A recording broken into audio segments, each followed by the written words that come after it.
শুনুন, আপনার যদি ন্যূনতম চক্ষু লজ্জা থাকে তাহলে আমার নাচের প্র্যাকটিসের সময় আপনি এরকম ভ্যা ভ্যা করবেন না। আপনারও যদি সামান্যতম সৌজন্যবোধ থাকে তাহলে আমার সাধনার সময় আপনি ওই খেমটা নাচ নাচবেন। কি বলেন আপনি? আমি খ্যামটা নাচ নাচি? আপনি খেমটা নাচ নাচেন না কি নাচ নাচেন আমি কি দেখতে গেছি? তাহলে আপনি বললেন কেন আমি খ্যামটা নাচ নাচি? ওই যে কথায় আছে না, দেখতে নারী চরণ বাঁকা, তাই বলেছি। উফ, আপনার নাম না কামনার না হয়ে কান্দাঙ্গা হওয়া উচিত ছিল। কি?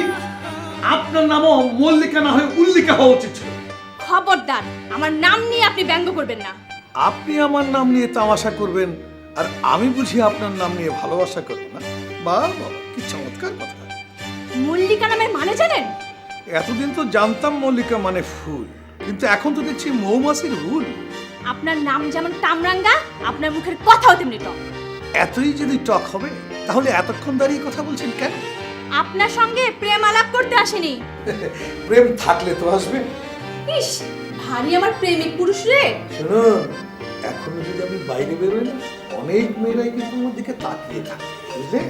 তাকাবে তো, বানর গেলেও লোকে তাকায়। ঠিক, আপনি আপনি আমার ঘরে এসে আমাকে বানরের সঙ্গে তুলনা করছেন? আরে আপনি যে দেখতে। আমিও গেলেও লোকে আর চোখে এখনো তাকায়। তাকাবে না?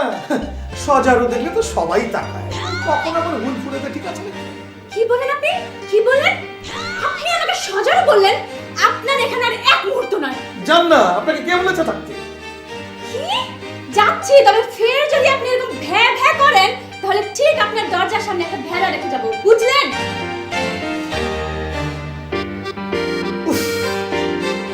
কোন কপালে যে এখানে ফ্ল্যাট বুকিং দিয়েছিলাম।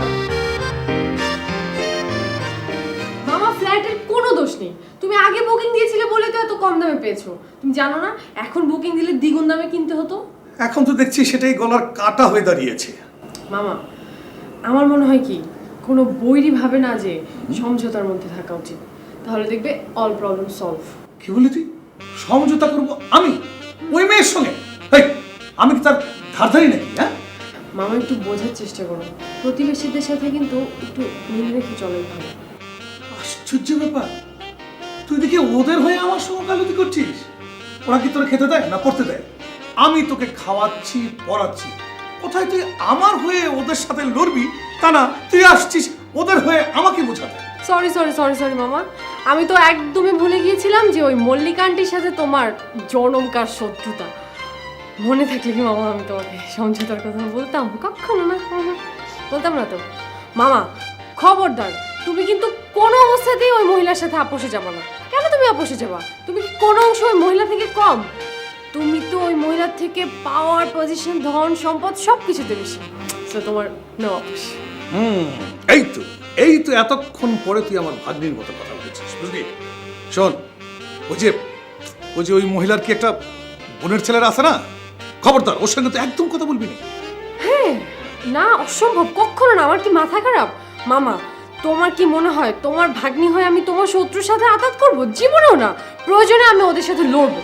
আরে না না না, তুই হচ্ছিস কি মেয়ে মানুষ, তুই কি ওই দামড়াটার সাথে পারবি নাকি? হ্যাঁ, দেখেছিস না কেমন খেয়ে খেয়ে দামড়ার মতো শরীরটা বানিয়েছে, হ্যাঁ? আবার বারান্দায় ব্যায়াম করে। মামা শোনো, একদিকে কিন্তু আমাদের কপাল ভালো যে ও গান করে না।